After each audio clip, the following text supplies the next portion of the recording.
Bismillahirrahmanirrahim. Assalamualaikum warahmatullahi wabarakatuh. Saudara pemirsa channel terpilih MTA TV dimanapun Anda berada. Puji syukur Alhamdulillah senantiasa kita panjatkan kehadirat Ilahi Rabbi Allah Subhanahu Wa Taala atas genap karunia nikmat dan juga rahmatnya untuk kita semua di perjumpaan siang hari ini. Kita jumpa kembali di program unggulan Ruang Psikologi dan Alhamdulillah sudah hadir Bapak Dr. Andes Adi Nugroho yang nanti akan membantu kita lebih memberikan pokok pikiran alternatif terhadap problematika yang kita hadapi, baik itu di bidang usaha, psikologi, ataupun di hubungan antar suami istri dengan putra putri dan lain sebagainya. Silakan Anda nanti bisa bergabung bersama kami di line telepon 02716793000, SMS ataupun di WA kami di 08112553.000. Assalamualaikum warahmatullahi wabarakatuh, Pak Adi. Kabar baik dan sehat pagi siang hari ini, Pak Adi. Alhamdulillah. Baik. Topik kita ada perubahan atau lanjut yang kita refresh sedikit. Ada beberapa hal yang perlu agak urgent disampaikan mengenai situasi usaha ya menjelang akhir tahun ini. Kalau dalam usaha tinggal 4 bulan ini sudah kuartal terakhir ya, triwulan terakhir ya, triwulan terakhir. Maka yang perlu kita cermati ini, satu, usaha kita masuk dalam skala seberapa ini. Kalau yang skala besar saya kira tidak perlu dibicarakan ya. Saat ini kita lebih fokus ke skala-skala kecil medium seperti UMKM dan sebagainya ya. Karena ternyata mereka-mereka yang tidak tergerus situasi kritis dari 2 tahun bahkan 3 tahun kemarin sampai hari ini itu adalah para pelaku UMKM yang mampu bertahan dengan gesit, lincah, dan kreatif menyiasati pasar. Ini merupakan satu fenomena tersendiri ya, makanya kenapa salah satu bank ya dengan brand tertentu mampu meraih keuntungan yang besar karena mensupport UMKM dengan perbankan mikronya ya. Beliau masuk sampai ke pasar-pasar, kemudian bahkan sampai ke unit-unit usaha yang dimana di situ ada pameran, kemudian ada event-event yang memang menjadi pooling credit. Pooling credit itu menjadi pendorong untuk tercapainya satu kumpulan massa gitu ya. Nah, ini jadi kira-kira kita bicara tidak usah terlalu jauh sampai akhir tahun besok itu UMKM apakah masih bertahan? Ya jelas masih bertahan ya. Yang jelas masih bertahan ya. Nah, yang masih bertahan di bidang apa saja kira-kira ya. Kita lihat bahwa UMKM ini sebetulnya yang sangat bertahan lama itu adalah UMKM yang bergerak di bidang craft ya, yang di bidang kerajinan, di bidang hasil budaya ya. Kalau kita lihat ya, batik misalnya, meskipun pemainnya berganti-ganti setiap waktu, tetapi produk itu tidak pernah hilang dari pasar. Karena apa? Karena menyangkut masalah budaya ya. Menyangkut masalah budaya. Jadi selama manusia itu ada, maka budaya itu ada sebagai hasil dari cipta daya dan kreatif, semangat juang dari manusia itu sendiri. Maka kita lihat sekarang ya, misalnya Ngarsopuro setiap kali weekend day gitu ya. Dan ini sekarang berkembang ke perempatan Ngidul itu daerah melebar. Ke Singosaren itu daerah apa itu ya namanya? Ya Singosaren lah, daerah sampai ke perempatan Singosaren itu mulai melebar, semua trotoarnya sekarang hampir semuanya dipakai untuk. Dan Anda lihat bahwa craft di situ mempunyai porsi yang cukup besar ya, bahkan mungkin hampir 30%-nya craft, dari mulai kerajinan batu, kerajinan tali, kerajinan perak, whatever lah ya, sampai kemudian batik dengan macam-macam pengembangannya. Ada etno batik, ada ya macam-macam lah, tekno batik, kemudian yang spray batik, ya, terus pengembangan yang lain. Nah, gini bahwa satu bidang UMKM yang memang berkaitan dengan produk-produk budaya ini asalnya betul-betul punya pembeda, kemudian kreativitasnya selalu berkembang, harganya affordable gitu ya. Karena UMKM kalau belum punya brand mau pasang harga yang pencitraan belum bisa gitu ya. Jadi tetap harga-harga yang affordable sehingga orang melihat itu tadinya nggak niat beli jadi niat beli karena unik dan harganya gitu ya. Nggak perlu harus orang ya gitu, nggak perlu mikir seperti itu. Nah, di dalam bidang kuliner, yang kedua dalam bidang kuliner ini, kalau kita lihat sepanjang jalan, misalnya kita lewat 1 tahun kemarin, kira-kira yang muncul baru kemudian yang hilang banyak atau tidak ya. Ya, kita lihat saja itu. Kemudian coffee shop ya. Maka memang kuliner ini resiko untuk hilang, meskipun itu juga menyangkut produk-produk primer karena menyangkut masalah makan. Tetapi di sini manusia makan yang sudah ditentukan oleh bentuk pilihannya. Ya. Jadi ada masalah rasa, ada masalah ambient yang dipertimbangkan, kemudian adalah masalah lokasi dan seterusnya dan seterusnya. Ini yang kuliner ini banyak pemain baru yang datang, tetapi juga banyak pemain lama yang tidak bertahan 3 atau 4 bulan kemudian hilang kembali. Baik itu yang bersifat unpermanent tetapi bangunan masif seperti di lapak, di warung, ataupun juga di bangunan-bangunan semi permanen seperti tenda-tenda dan seterusnya. Dan Anda lihat bahwa mereka yang bertahan adalah mereka-mereka yang meskipun ya sekedar UMKM, ketika mereka mampu posisikan brandingnya ya seperti kita ambil sajalah wedangan Mbah Wir gitu ya, itu sudah sekian puluh tahun ya memang tidak terlihat satu kemajuan yang ini, tetapi dia bertahan eksis bertahan eksis, parkiran mesti penuh ya. Terus kemudian ada yang di dekat Lumbung Batik itu ada Mas Edi ya. Terus kemudian ada juga Bestik Mbah Harjo Bertik dan seterusnya. Ini mereka enggak kelihatannya tergerus sama sekali ya.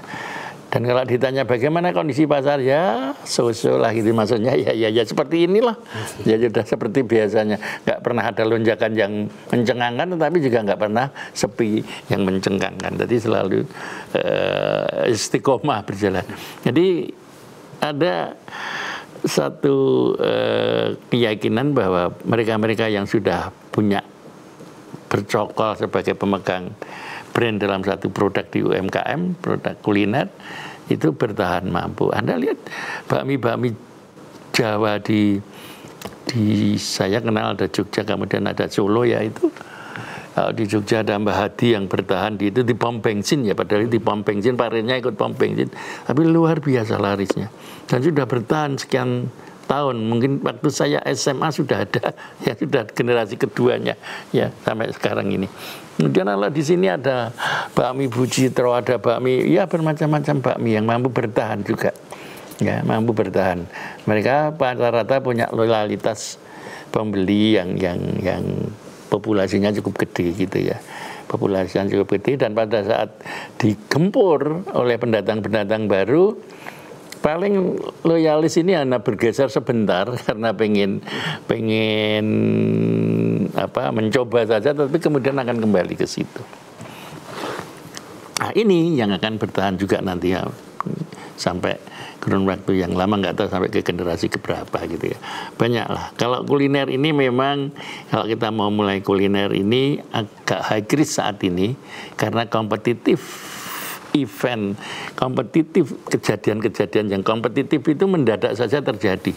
Boomingnya tidak bisa kita perkirakan. Saat ini masih sepi, tahu-tahu kita baru memulai, sebulan kemudian udah booming, semuanya ikut-ikutan ke situ. Kita lihat saja fenomena apa itu? Seblak prasmanan itu ya. Itu ramai sekali ya, tetapi followernya kemudian banyak sekali. Sing follower ini jelas nanti akan banyak yang bergelimpangan karena biasanya founder ini akan bertahan ya. Mereka yang mampu mencanangkan pasarnya yang pertama kali, kita akan mampu bertahan. Ya, kemudian dalam bidang industri roti misalnya, yang saya masih SMA ada roti luwes, ada babah setu, ada masih sampai sekarang mereka bertahan. Ya memang tidak mendapatkan lonjakan ya yang besar, dan itu tetap UMKM karena dia beda dengan gerai-gerai roti yang fenomenal saat ini, ada Orion, ada. Nah, mereka bertahan lama sekali. Jadi bagi para pelaku UMKM ini yang sedang satu berusaha mengembangkan, kemudian kedua sedang berjuang untuk survival ya, karena gempuran pasar yang sangat hebat dan itu tidak akan menurun menjelang akhir tahun mesti ya. Terus kemudian yang coba sebagai pemula, saya taruh sebagai pemula sebagai yang terakhir di sini, yang pengen berkembang, kemudian yang bertahan, kemudian yang pemula. Maka perlu dicermati betul-betul sebagai orang yang pengen berkembang ini, jangan lupa lokomotif Anda harus cukup kuat dibanding gerbongnya. Jadi kalau kita mau expand ya, mengembangkan satu usaha UMKM, baik itu buka cabang, baik ini, maka induknya itu harus siap-siap dikanibal gitu untuk beberapa waktu sebelum si anak-anaknya ini berkembang ya. Bisa kemudian buat 3 anak dulu, ini buka berapa cabang itu tergantung dari lokomotifnya ini sekuat apa gitu ya. Kalau memang kira-kira membiayai 3 unit ini dalam waktu 3 bulan mampu, digerus dulu ini profit kekuatannya yang di lokomotifnya ini, ya kita boleh coba 3. Karena kalau memang kita mau buka cabang itu biasanya ada 2 tipe orang itu. Senang yang satu fokus dan dipertimbangkan sekali harus berhasil. Kemudian yang kedua ada orang yang sukanya trial and error, nyebar jolo gitu ya. Jadi dia buka cabang langsung dengan brand supaya kita misalnya pecel A itu tahu muncul 10 tenda pecel A dengan warna yang khusus ya, yang eye catching, yang menarik sehingga orang sudah langsung, loh iki pecel A buka cabang akeh banget iki gitu ya. Nah dari 10 ini cabang kalau dia bisa 30%-nya ada bertahan bagus gitu ya. Nah ini tapi lokomotif pecel A-nya ini juga sudah harus kuat sekali. Ini bagi para pengembang, maka betul-betul dihitung benar apakah lokomotif Anda ya akan mampu menggeret gerbong-gerbong pengembangan Anda ya kurang lebih dalam waktu 3 bulan awal sampai akhir Desember nanti ya. Karena bisnis ini boleh dicoba, Anda boleh mencoba membuat bisnis baru. Itu dalam waktu 3 bulan aja mungkin tetangga di sebelah Anda belum kenal dengan Anda. Malah yang kenal yang jauh dulu gitu ya, karena mungkin faktor medsos dan sebagainya. Oh, nang cedakku ya ana to. Pecel A misalnya. Lho lah ya piye to Mbak ning kono ana malah. Piye to Mas ning cedakmu lho kuwi Mas. Wah, aku ora ngerti ya ming tenda cilik ini. Ya. Ini itu aja udah 3 bulan belum kenal yang deket gitu ya. Nah ini, jadi istiqomahnya ini saat ini juga akan lebih panjang untuk disimpulkan apakah gagal dan bertahannya gitu ya. Nah sekarang yang bagi yang survive ini, yang survive ini antaranya kembang kempis itu ya belum kerja bakti ya, belum. Misalnya kalau sudah kerja bakti itu tidak kita rembuk. Tapi kini kembang kempis dalam rangka bertahan dicokot-cokot alat tetapi seiso dimamah itu ya, dicokot-cokot alat iso dimamah. Ini menariknya adalah yang berguguran ya, yang mampu bertahan dan yang berguguran itu biasanya mereka-mereka yang karakter ownernya, ini saya bicara tentang ini hasil penelitian ya, bukan pengamatan saya ya, yang dari banyak bacaan kemudian saya lihat media elektronik. Mereka berpendapat bahwa biasanya yang ownernya relatif muda, lucu ya, bukan owner yang tua ya, tapi ownernya relatif muda ya. Karena apa? Karena memang ketahanan ya terhadap durasi ya, ketahanan terhadap jarak mereka menikmati hasil yang pas-pasan ini itu lebih kona'ah mereka-mereka yang ownernya agak tua gitu, yang usia mapan, tetapi bagi mereka-mereka yang ternyata belum berkeluarga, bahkan merupakan satu kerjasama dengan teman dan sebagainya, mereka akan bertahan misalnya 1 tahun itu sudah terlalu lama, kalau tidak berkembang ya tinggalkan gitu. Padahal dia masih bertahan. Ya bertahan itu mampu melakukan operasional dan masih sedikit mendapatkan profit. Sudah ditinggalkan, mereka akan ganti. Ya, mereka akan ganti. Tuh. Ya, misalnya ini coffee shop remaja yang rata-rata. Ya, ada yang di Kopi Tuku yang di Jogja itu pemiliknya dari Bandung itu muda semua. Ya, ambience-nya betul-betul nansa muda dan tidak dicepai kursi.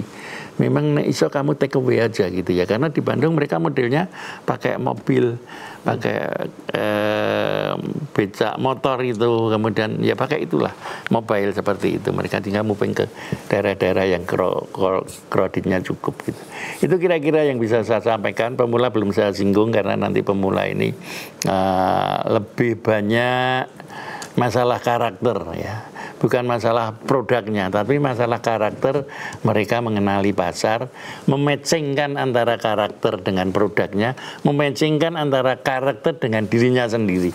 Maksudnya, apa ya benar kamu itu memang pengen memulai satu usaha. Ini musuh utama yang paling sering terjadi. Ya, oke. Ya. Baik pemirsa, giliran Anda bisa bergabung bersama kami di line telepon 02716793000 ataupun SMS dan WA kami di 08112553.000. Ya, sambil kita nantikan ya Pak Adi ya. Yeah. Tadi udah diulas ya, yang senior-senior yang jelasin ya. Yeah. Tapi kita kan, saya juga beberapa kali berdialog dengan owner-owner ini ya. Betul, banyak. Waktu itu beliau tuh nggak ada yang namanya studi pasar seperti sekarang ini ya. Benar. Kemudian tidak ada memasukkan karakter S itu, entah 5 entah 7, senyum sapa dan slogan-slogan lainnya itu nggak ada juga.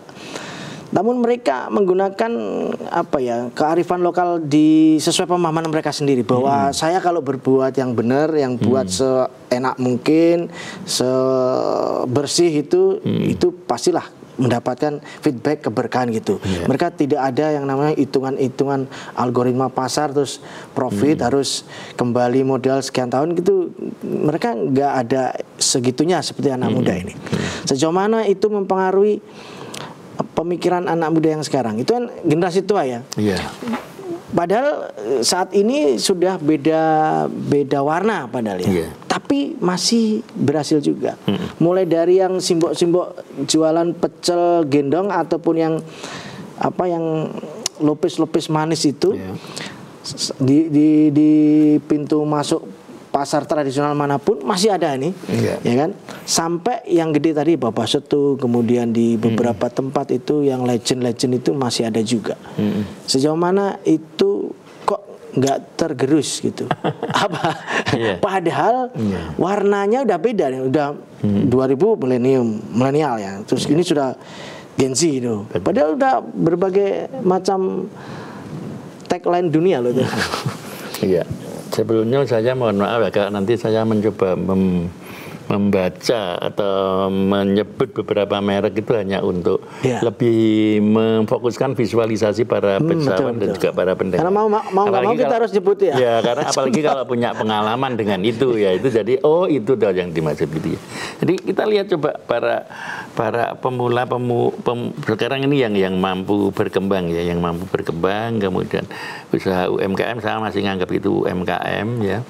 Mungkin misalnya mereka biasanya memang seperti Pak Tommy bilang mengangkat potensi lokal yang kemudian diolah sedemikian rupa dengan inovasi dan kreativitasnya menjadi produk yang di luar dugaan gitu ya. Anda lihat misalnya dulu yang namanya gedok lindri ya menjadi gedok trio di Magelang ya, yang sekarang berkembang dan banyak gedok-gedok trio-trionan gitu, tetapi berjajaran tetapi tidak mampu menggempur pasar dia. Gedok trio ini ownernya mewariskan ke anaknya including karakter dari produk itu, jangan dirubah, aja mbok rubah gitu, dari komponen rasa, komponen indah gitu pertahankan gitu ya. Dan si si anak ini mengikuti nasihat orang tuanya, hanya mungkin packagingnya dimodernkan, kemudian bagaimana untuk bisa berkembang lebih bertahan lebih lama, karena memang dulu kelemahannya Gedok Trio kalau dibuat oleh-oleh cuman warnai durasinya hanya 1 malam saja mampu, setelah itu betul. nanti nggak jadi keras ya dia jadi agak ngiler gitu ya. Ini karakternya. Kemudian kita coba lihat lagi ada gedok yang empuk sekali, gedok Pedan itu ya yang itu juga produk lokal ya. Kemudian di Tawangmangu ada gedok Semar ya. Kemudian di Solo Tigo ada gedok Kethek ya toh, karena ada kelapanya seakan-akan bulu kethek dan dia memang nginggu kethek di depan warungnya ya. Ini Anda lihat bahwa mereka mampu bertahan karena seperti Pak Tongi bilang, mereka nggak perlu pakai teori banyak-banyak, tetapi saya mengangkat komponen produk lokal yang memang bisa dia kembangkan dengan baik dengan teknologi tentunya pengolahan ke tela yang demikian rupa mungkin ya. Kemudian sekarang muncul jadah-jadah. Itu jadah itu kita kenal mungkin dari mulai saya bayi, mungkin dari ayah sama si bayi. Jadah sudah ada, wajik sudah ada. Itu adalah produk komponen lokal yang nenek moyang kita punya gitu ya. Itu sekarang muncul ada jadah legend, ada jadah macam-macam jadah lah yang bertebaran.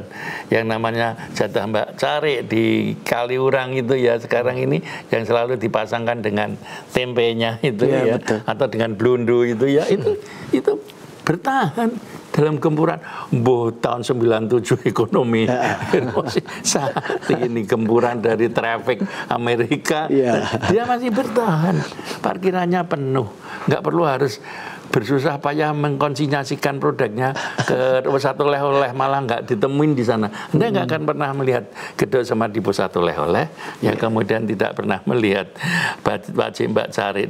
Mereka punya sendiri. Ya, mereka puas.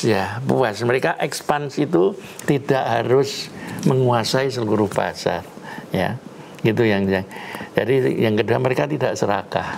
Sehingga lokomotifnya biasanya mampu bertahan lama itu karena ya tidak terlalu banyak beban gitu ya. Tidak terlalu hanya banyak beban. Mbak Cari itu sampai sekarang hanya punya 3 cabang.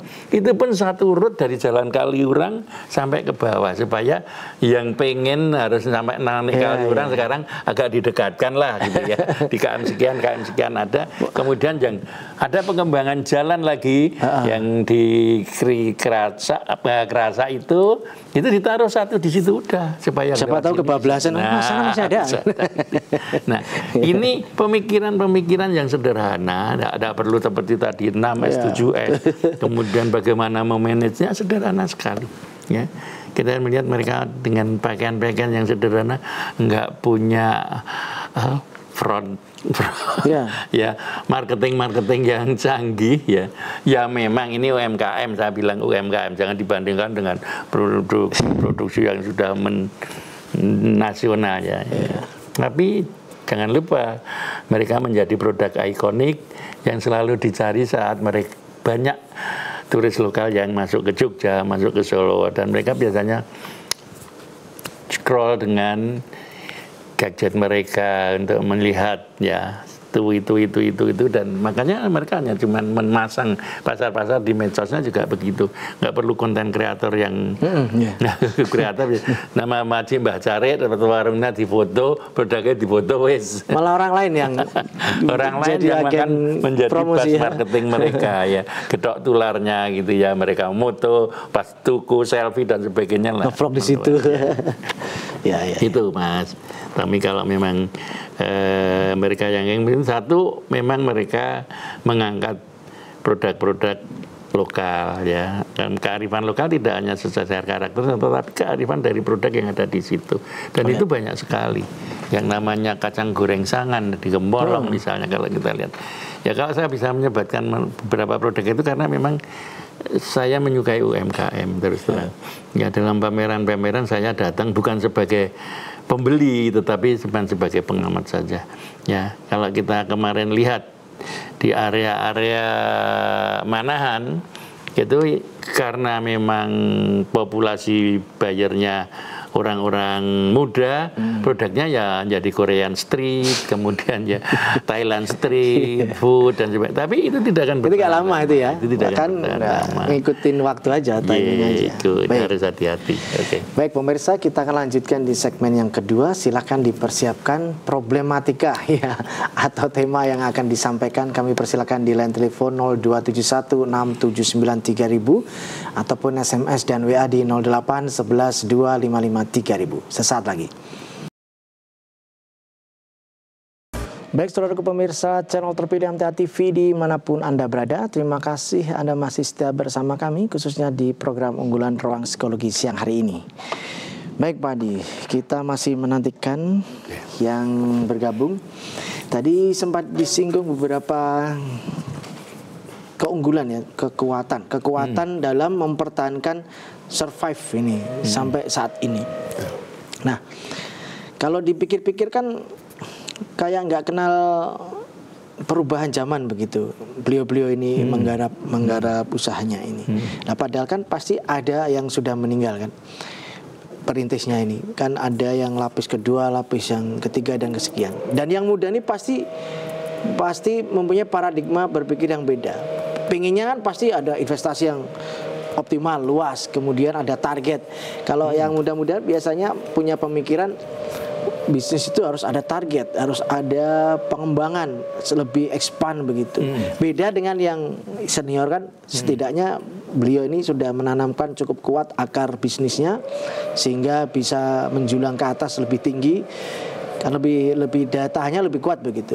Perbedaan ini seberapa lama? Karena kan ada perusahaan yang lama juga akhirnya runtuh karena alih generasi. Iya. Kebanyakan ya kalau kita lihat generasi kedua, ya kita lihat generasi kedua ini generasi bukan lagi pembangun ya, tapi di sini adalah penerus, generasi penerus ini. Nah, kita nggak menyebut generasi penikmatnya ya, tapi ini generasi penerus ini. Generasi penerus yang kebanyakan berhasil memang dia nggak banyak bergerak, berinovasi meskipun zaman berubah ya terhadap hal-hal yang memang dia sudah kuat gitu. Contohnya misalnya kita lihat produk roti di Solo terkenal itu roti kecik ganep iya, betul. Anda juga mungkin kenal dan banyak sangat ya kenal sekali. Saya ke sana nanya, ini sudah generasi kedua ya, nanya mereka tidak melakukan satu yang dimaksud penjenengan tadi adanya target dan ya mereka punya target tentu ya, ada manajemen dimasukkan di situ, tapi lebih banyak ke arah manajemen kontrol ya, manajemen kontrolnya yang lebih diperkuat, misalnya adanya cash register, kemudian adanya evaluasi pengawasan terhadap produk. Evaluasi dan pengawasan kontrol kualitas produk itu jelas dilakukan, misalnya penimbangan setiap bahan dengan tepat, pemilihan produk, asal produk material ya, bahan bakunya dengan tepat, tidak berubah. Bahkan ada dia bilang sendiri kalau satu produk ini tidak ada di pasar, dia sementara tidak produksi dulu. Iya, betul. Dan Pak Tommy juga pernah melakukan seperti ini karena ada ketergantungannya terhadap bahan baku yang sudah diputuskan menjadi suatu komponen kekuatan dalam produknya ya. Dan itu betul, kalau itu dirubah nyelengkat sedikit akan merusak marwahnya dia sebagai penguasa. Roti kecil itu penguasa ya. Memang ada penyerang-penyerangnya, misalnya selain ganep itu ada produk-produk roti kecil yang dari Dika dan dari mana-mana. Tetapi penguasa pasarnya tetap ganep. Ini bertahan sudah dari saya SD kelihatannya sudah ada dia ya, itu. Jadi generasi kedua sebagai generasi penerus ini, dia ya memang sekedar meneruskan gitu ya. Kemudian menempel ibarat rumah gitu, dia masukin botol yang sudah rapuh dia ganti dengan botol yang lebih kuat, plafon yang bocor kemudian dia ganti plafon yang zaman sekarang lebih modern tetapi juga lebih kuat. Tapi tidak merubah frame ya, tidak merubah frame keseluruhan dari rumah itu sendiri, ya. Dan kalau Anda lihat sebetulnya itu sudah dilakukan oleh para inovator-inovator untuk tidak menyentuh heritage building. Seperti kalau di sini ada Omah Lowo, kemudian ada itu tidak pernah tersentuh. Bentuk luarnya nggak tersentuh, tetapi bentuk dalamnya oke lah. Pengecatan lebih canggih dan seterusnya ya. Dan dilakukan apa ya, modernisasi pernik-perniknya boleh, tetapi secara garis besar tidak berubah. Akan Anda temui semua yang mereka UMKM yang bertahan lama itu mesti tidak berubah, ya. Kalau penjenengan sebagai penggemar Mbah Hardjo Bestik misalnya, dari sisi penyajian ya nggak ada yang berubah. Dia nggak mau membuat satu piring yang lebih bagus. Kemudian mereka kayaknya pas aja dengan itu gitu ya. Pas aja dengan itu. Kalau Anda penggemar, dia nggak berubah itu. Nah, tendonya nggak pernah Mbah Hardjo Bestik yang asli itu berubah, terus kemudian punya lapak, kemudian punya warung gitu yang permanen, enggak ya, tetap di tenda aja. Apa dia nggak mampu? Mampu, sangat mampu saya pikir. Penerusnya apa nggak mampu, tapi itulah karakter yang kuat di benak konsumen. Who is Mbah Hardjo yang dia pertahankan gitu ya. Meskipun sekarang ini banyak Mbah Hardjo dan memang dia tidak memboikot menutup. Kalau kamu kayak nama Bestik Mbah Hardjo, tak kamu nanti tak tuntut ke polisi, enggak ada, pakai aja namanya. Ya, ada. Tapi orang ngerti kok, tetap ini yang di sini. Nah, gitu. Jadi akhirnya kan kompetisi dengan rasa, ya meskipun itu chefnya dia yang keluar gitu ya, dia sangat yakin sekali. Ya, yang kedua bahwa mereka rata-rata memang punya satu pedoman yang hampir sama, bahwa rezeki itu milik Allah gitu ya. Kemudian yang kedua, kalau sudah rezeki ada pada Anda, tidak mungkin akan berpindah. Nah, ini dia yakini semua ya ayat-ayat tentang rezeki itu ya, bahwa itu sudah ditulis di kitab di atas sana ya. Kita nggak akan pernah tahu sampai mati rezeki kita itu sebetulnya seberapa besar ya.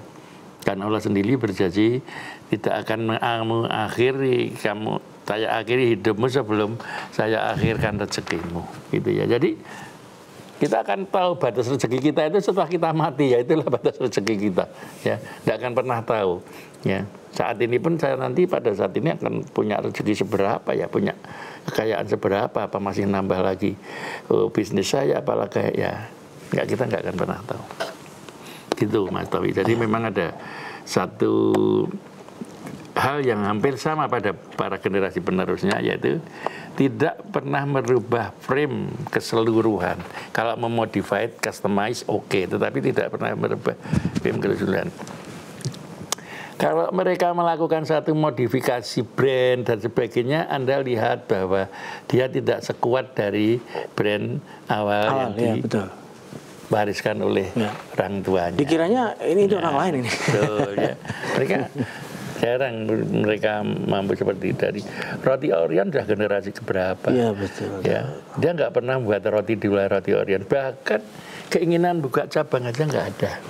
Ya, ini kalau dipikir masalah target, kemudian apakah target mereka? Nah ini yang kita tidak tahu sebetulnya target dari mereka itu. Apakah nominal amount omsetnya, ataukah jumlah cabang, ataukah mereka mau pengen bergerak menguasai pasar secara nasional? Ada Orion Jakarta, ada Orion Jawa Timur dan seterusnya. Ya.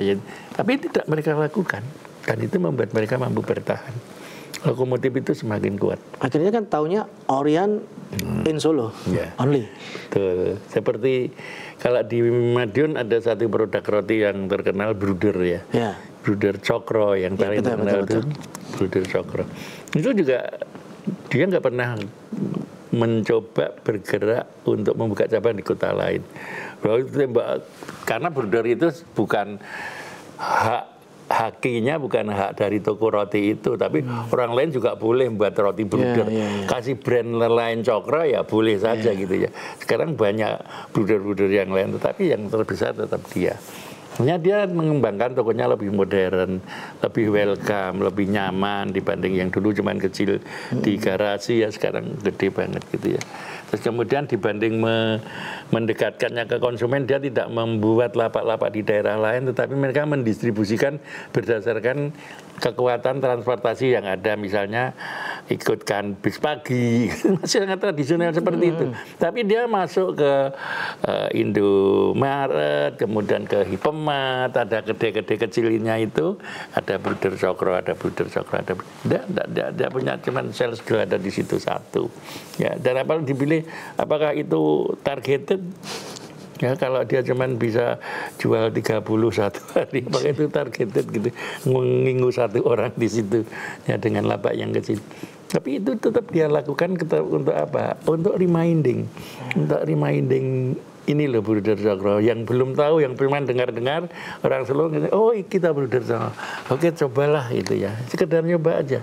Ya, jadi itu sebetulnya promosi incip-incip. Bisa dibilang promosi incip-incip. Jarang orang yang mampir ke Bruder Cokro, ada di sini di Paragon ada ya. Kemudian di depan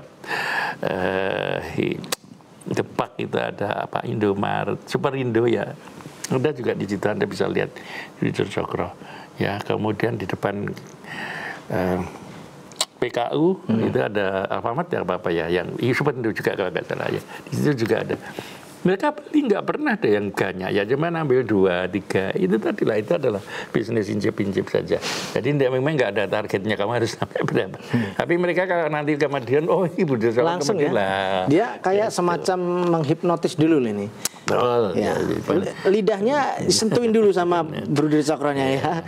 Perkara datang nanti dia pasti ngincer tahun berapa, dia langsung Madiun. Itu yang jadi skala prioritas. Kalau Anda ke sana beli 10 aja kadang-kadang, waduh sudah habis stoknya Ibu. Nggak akan ada yang segede itu gitu. Ya. Ada, oke. Ini juga saya berbagi ya, ini untuk pemirsa juga mungkin punya usaha ya. Khususnya rumah makan. Kebetulan yang saya tahu dengan mata kepala saya sendiri. Ada salah satu rumah makan Padang yang legendaris dan besar. Ada di Indonesia, di Malaysia, dan di Brunei. Memang namanya sederhana, tapi itu elit itu. Tak sederhana tidak namanya. Sederhana namanya ya. Jadi ceritanya beliau ini, ownernya ini, suami istri ini, dia harus datang ke kota di mana ada cabang yang baru. 3 bulan itu.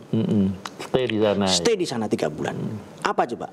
Beliau ini berorientasinya adalah belanja semua bumbu dan material utama di sana. Mulai dari beras, telur, daging, ikan, bla bla bla.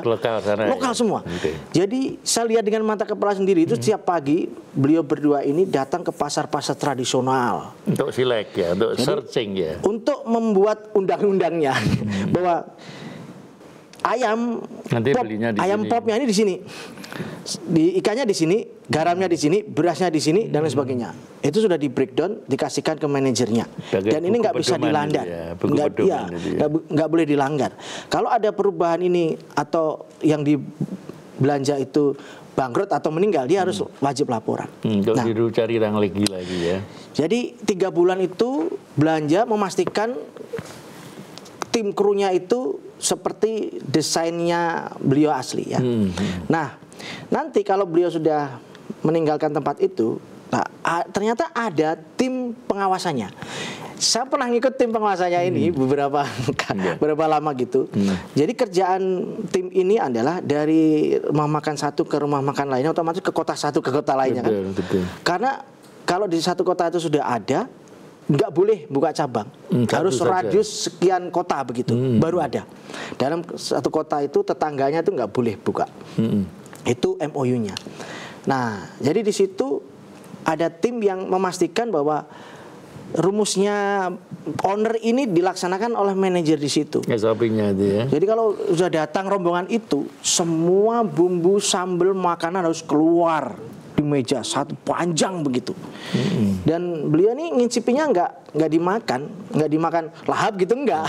Lah karena saya nggak tahu waktu itu saya langsung makan lahap kan. Ternyata masih ada 4 tempat lagi yang harus didatangi. Waduh, menyesal saya. Jadi itu beliau itu mengincipi dari sambal, aroma, benar-benar dicium gitu, dirasakan gitu, dicuil gitu, terus dilihat gitu. Kalau nggak cocok kan manajernya ada di situ. Misalnya namanya Antok gitu. Tok, ini kenapa ayamnya jadi begini gitu, kebesaran ini gitu. Terus ini kenapa terlalu kecil gitu. Jadi semua ini nggak sesuai standar ditegur ya. Ini beras apa? Detail sekali itu 2 jam gitu. Jadi itu salah satu langkah mengapa orang yang ada di situ atau koki utamanya pun keluar nggak bisa untuk niru seperti itu. Walaupun ada nama yang mirip-mirip, itu satu. Yang kedua ternyata ada bumbu utama, apa ya istilahnya, saya tahunya itu biang gitu. Ya, bumbu biangnya itu langsung dari istri beliau didistribusikan ke seluruh Indonesia. Jadi dia di-pack. Jadi ada di pack di gitu ya? styrofoam itu yang di pressure gitu kan, dikirim. Itu kalau hampir habis segera kontak, nanti kirim lagi. Itu yang nggak bisa ditiru. Itu makanya tidak dimasak di setiap keberadaan. Enggak, itu dari Jakarta. Ya, itu dari Jakarta. Jadi kirim dari Jakarta. Jadi sistem ini yang membuat mengapa di setiap sederhana kota ini dan kota ini standar. Kok sama. Standar ya. Jadi ukuran, rasa, aroma dan sebagainya sama persis. Nah, meskipun itu beda harga ya. Beda harga. Karena omset setiap kota itu beda-beda gitu. Nah, itu mungkin bisa jadi gambaran setidaknya bahwa sedemikian effortnya owner untuk mempertahankan dari gemburan kompetitor begitu, Pak Adi. Iya, matur nuwun Pak Tommy, karena ini pengalaman pribadi yang memang bagus untuk di-sharing gitu ya.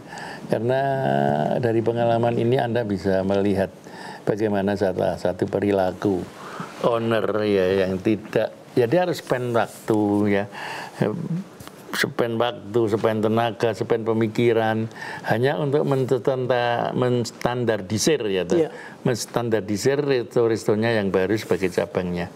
Hingga ini kalau dilihat sudah sangat SOP-nya sudah bisa di Malaysia aja sama dengan ada yang di Indonesia gitu ya, di Brunei sama dengan ada yang di Indonesia. Ini luar biasa, sudah seperti KFC, sudah seperti betul. Ya,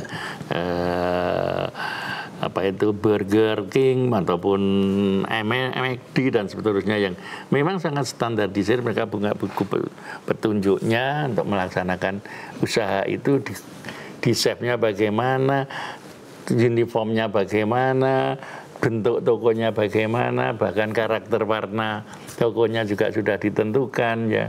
Itu jadi ini yang sekarang agak lucu memang karena ada beberapa peraturan pemerintah di satu daerah gitu ya, maka warna-warna ikonik ini bisa jadi misalnya warna Alfamart orange dan merahnya itu kita ketemu di satu daerah yang sudah tidak diizinkan, jadi tokonya lain namanya, tapi itu warnanya tetap masih pakai warna ikonnya Alfamart juga Indomaret dan sebagainya.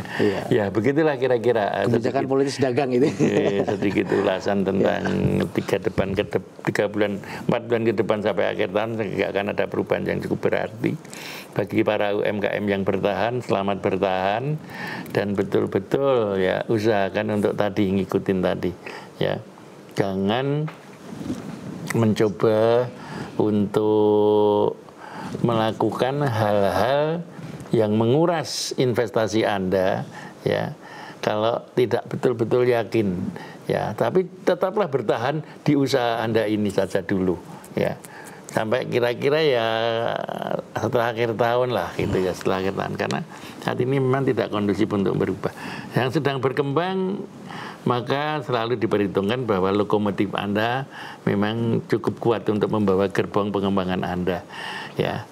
Pengembangan ini bisa cabang, bisa pengembangan produk dan lain-lainnya. Anda tahu sendirilah itu. Gitu kira-kira Pak Tommy yang bisa kita sampaikan. Baik Pak Adi, kami sampaikan terima kasih ya berbagi informasi dan ilmunya. Kita nantikan informasi berikutnya. Assalamualaikum warahmatullahi wabarakatuh. Waalaikumsalam warahmatullahi wabarakatuh. Baik, saudaraku pemirsa channel terpilih MTA TV dimanapun Anda berada, demikian tadi telah kita simak dan ikuti bersama program unggulan Ruang Psikologi siang hari ini. Kita jumpa kembali di kesempatan mendatang. Saya Tomil Fatoni pamit undur. Assalamualaikum warahmatullahi wabarakatuh.